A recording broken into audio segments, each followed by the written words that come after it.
Hello everybody. Good afternoon, or whatever time of day it is when you're watching this. By me, it's now afternoon.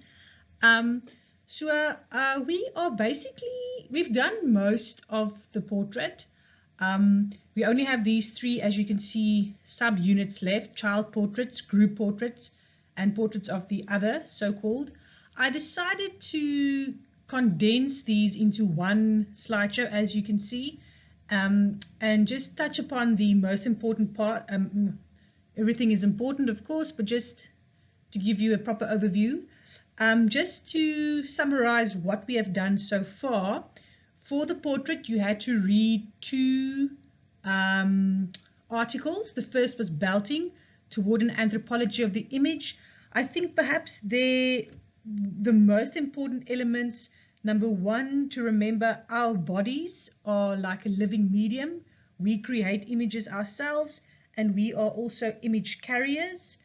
Our faces, for example, he also discusses the idea of the mask in that sense, as a dead face, we could say, or, well, he even discusses death masks in that sense. Secondly, the notion of absence and presence. When we stand in front of a portrait, we are in the presence of an absence. Portraiture makes us aware of this, let's call it a paradox of images. Secondly, you also read Van Alphen's article on the portrait's dispersal. There he discusses what he calls traditional portraits. Up until the 20th century, he discusses their originality, their uniqueness. He says the portrayer and the portrayed, so the artist and the person that is being painted, both have some interior essence, some uniqueness, some individuality that can be captured by the painter. He discusses the idea of authority, which he says is actually the reverse of how we normally think about it. The fact that somebody is painted, the painting gives the authority, not the person themselves. And then he discusses 20th century artists who have, in his words, dispersed the portrait genre in different ways. He refers to Cindy Sherman, for example, whose portraits for the film stills, there are no original film stills. Those are the original. He discusses Picasso, of course, who uses cubism so that there is no mimetic similarity. The person painted and the person sitting there do not look the same. He discusses also Marlene Dumas, who we'll get to again in a moment, and also Christian Boltanski and his monument series, which we discussed actually in the first slideshow on the portrait. All right, so we're going to look at some child portraits, some group portraits, and then portraits of the other. So let's continue. Okay, so here we have a child portrait painted by Hans Holbein the Younger, a portrait of Edward VI when he was a child. Hans Holbein, of course, was a groundbreaking and very important artist, prolific artist of this period, the 15th and 16th, 17th centuries. And so for an artist of his stature to paint a portrait of a child was already very important. But then, of course, this is not just any child, it is a king. He will become king. So already we see what as Van Alphen spoke about, this authority. The child is actually just a child, but the fact that this portrait has now been painted of him gives him this authority. Moving on to the next slide, here we see a much later painting of, once again, of the child, also by an artist, Van Gogh, of course, a groundbreaking artist. You can see here the painting painted in his very characteristic style, but as you can see, an artist also who painted paintings of the children. All right, so this is an interesting example. It is a painting by this is an Australian artist, actually, Ron Muke. He nowadays he works in the UK. He actually has had an interesting history, interesting career. He started out in children's television shows, and he actually worked with animatronics as well. But so now he calls himself a hyper-realist sculptor.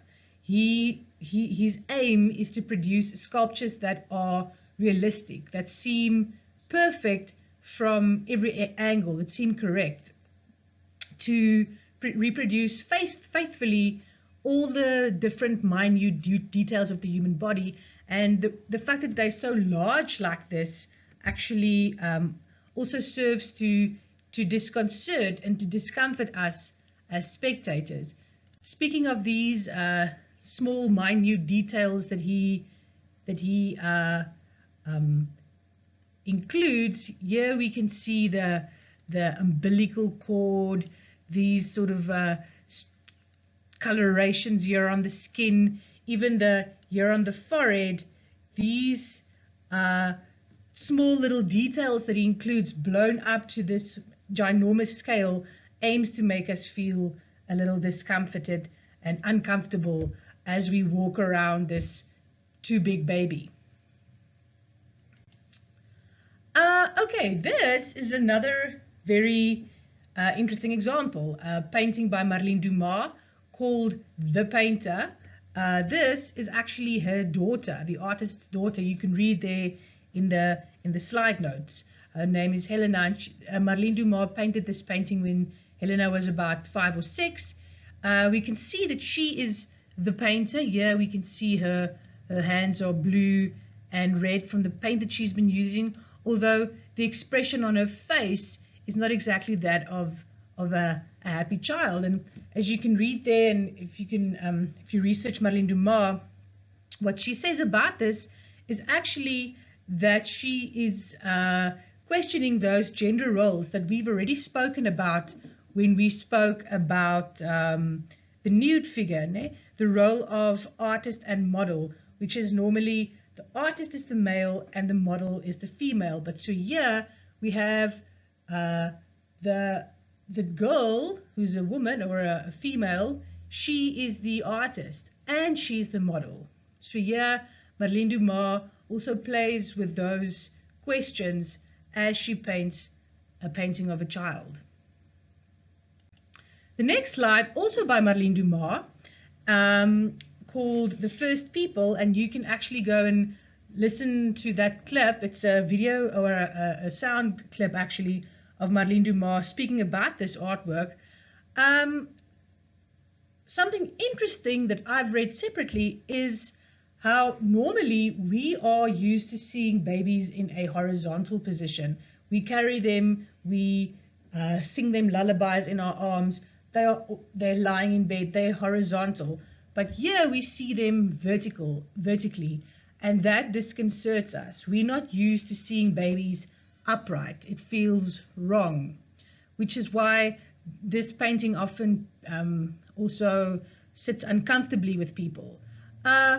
Then there's also the strange way that the baby's arms are sort of flailing around, but you'll hear if you listen to this clip by Marlene Dumas, and as you will know, she uses photographs when she paints, and this one in particular to me actually reminds me of the sort of a position that you would see a baby's arms in.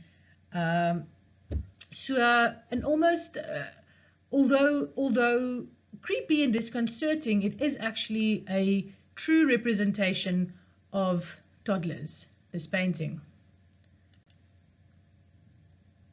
So this is now another example by Marlene Dumas, the last one we're going to be looking at, Worrell's Child.